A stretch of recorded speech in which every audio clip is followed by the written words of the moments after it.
most people would say that anyone with any common sense would agree Harry Kane is probably going to leave Spurs at one point or another if we don't win a trophy of some sort. And once again, a season has passed, and once again, no trophies have been added to the Spurs cabinet. And I really cannot blame the lad. I really can't. If it is the case that he goes with my best wishes. I'm pretty sure he goes with 99% of Spurs fans' best wishes. But the sad thing is, I think now this is a capitulation of the Spurs squad. The team is going to have to be fully rebuilt. And I don't know how that is going to go. Hey! That was very not enthusiastic. Unenthusiastic would be the correct word to use there. But heck, who cares about correct shit anymore? Harry Kane has asked to leave Spurs. And yes, he deserves to go. He deserves the move. He has put in way more time than he should have. You look at Gareth Bale, who is a Spurs legend as well. You know, he was with Spurs for 4 years or so, and he had two and a half good seasons at Spurs. One absolutely unbelievable one, but overall he only had 2.5 good years. Kane has put in 6+ years at Spurs, being at the top of his game, being one of the best strikers in the world for the last half a decade.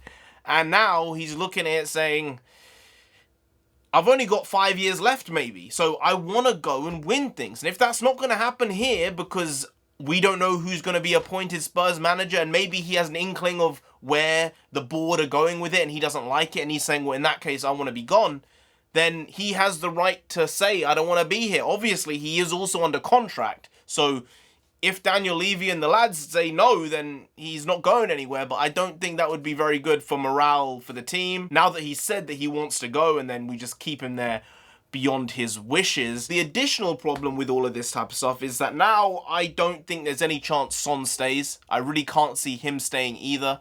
He hasn't signed his new contract. He was going to, and then shit started hitting the fan, and he didn't, obviously. Coronavirus. The club didn't want him to sign an upped contract with them struggling financially as it is, so it makes sense why he put it off.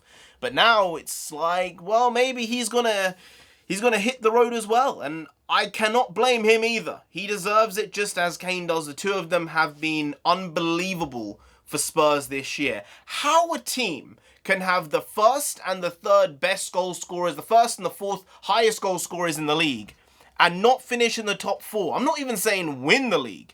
Not finish in the top 4 is beyond me. And when you take out penalties from these goals scored, Kane is number 1 and Son is number 2 in the overall goals scored through open play in the season. So I don't get that. I don't know how badly we have been defensively to muck up this royally, and I'm not blaming Hugo Lloris because thankfully there was real stats that came out just a couple weeks ago saying Lloris has been the most consistent keeper in the league for like 4 years now.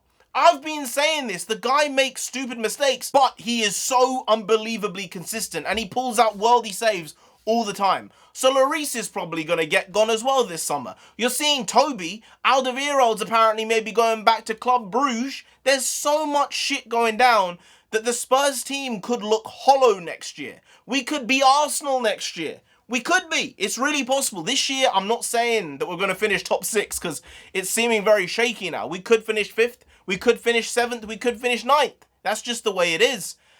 But as a team and as a squad, right now, I said at the beginning of the season, this is the best Spurs squad we have had ever. It really, really is. And the fact that this squad is underachieving that much, I don't know. I don't know. Now it takes me back to January when I said we should have brought in Kim Min-jae. We should have brought in an extra defender, a centre-back to really shore up the shit, to make sure we didn't concede so many goals. And we didn't do it. And because of that, heck, we're not in the top 4. If we'd got top 4, there was a chance Kane would have stayed. But now top 4 is like 99% gone. It's practically impossible.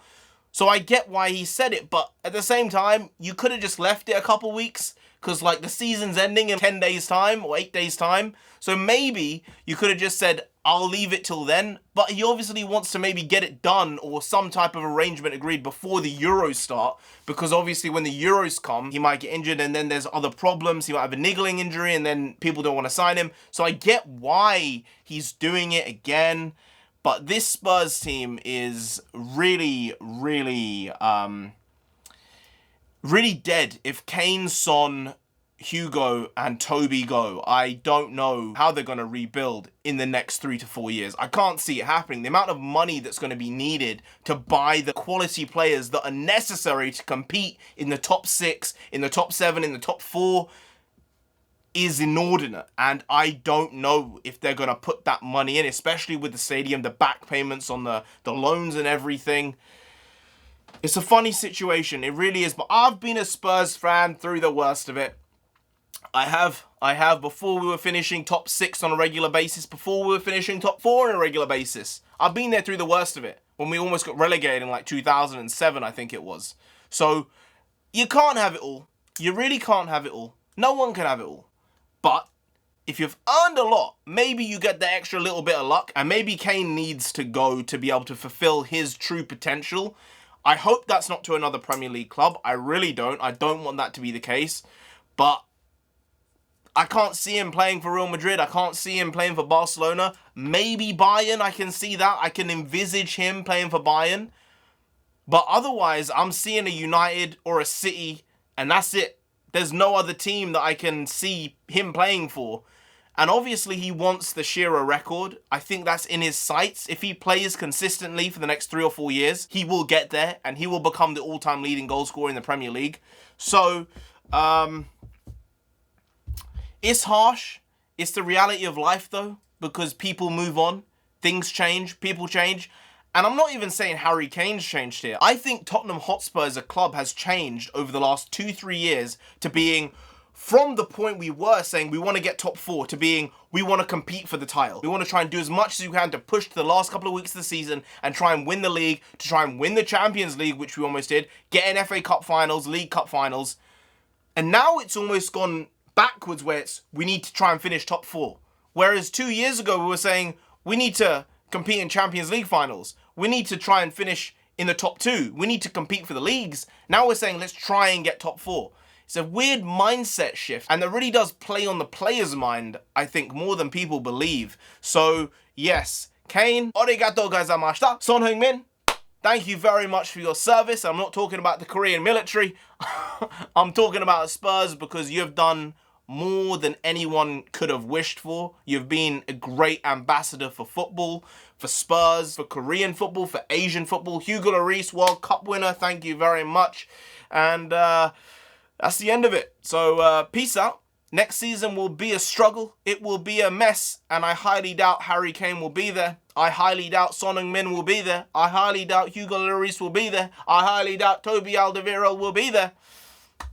So yeah, stay tuned for a lot of shit, a lot of nonsense, a lot of bakwas, because it's all coming up next year. Anyway, guys, if you did enjoy this video, please do like, share, comment, and subscribe to the channel down there. If you didn't, the Harry Kane's gonna come after you, my guy. He's gonna cane you with the ball. Like, it's gonna be pow, pow, pow. You don't want that. No, you really don't. So just subscribe anyway to avoid that. And I've been NarendraTheComic. You have been Grant. We'll see you next time. That's tomorrow. If you don't know, make a video every single day. Been doing it every day for over 1,000 days now, actually. Over 3 years now. And we ain't stopping till we get to 10,000 subscribers. So do subscribe. Pop back again tomorrow for some more quality shitty content, because we're hashtag never not here. Just how it goes. Also bring the bakwas means nonsense in Punjabi, and we also bring that. Bring a lot, bring a little, do a lot, do a little, but we do indeed bring the quality shitty content on a daily basis. So see you tomorrow. More of the same, slightly different, but essentially the very same.